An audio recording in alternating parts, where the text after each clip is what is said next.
আসসালামু আলাইকুম। আবার নতুন কিছু নিয়ে আপনাদের মাঝে হাজির হলাম। আজকে এসেছি মাছ মারার জন্য আলোকদিয়া বরতলা দরপার। দেখেন এখানে কিন্তু অনেক পানা, এই পানার মধ্যে অনেক মাছ। তো আমরা এসেছি 10-12 জন এখানে মাছ ধরার জন্য। এই যে অনেক মাছ মারছি, তাই মন চাইলো যে একটি ভিডিও বানাই। তাও মানে আমাকে অনেকেই উৎসাহ দেয়, আবার অনেকেই উৎসাহ দেয় না। যেমন ধরেন যে ওরাই আমাকে বললো যে কে রে, তুই এত ভিডিও বানাস, তো এরকম মাছ মারলাম, তোরা ভিডিও বানাস না। তো ভিডিও নাহেরা বানাইতেছি। দেখেন অনেকের অনেক রকমের কথা। আর এখানে কিন্তু অনেক মাছ মারা হয়েছে। মাছটা দেখাইলাম একবার, আবার দেখাবো। এ দেখেন কত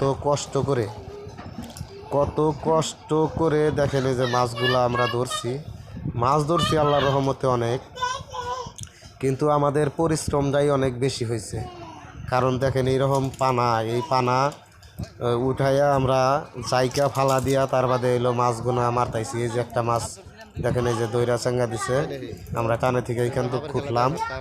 এই যে অনেক দর্শকও হয়েছে, আমরা অনেকেই আছি যে আমরা হলো মাছ মারা তামসা দেখতেছি। আসলে অনেক মাছ মারছে, আমরা তো এভাবে কখনো মাছ অনেক দিন ধরে মারি নাই। তো এই জলিল ভাইয়ের উৎসাহ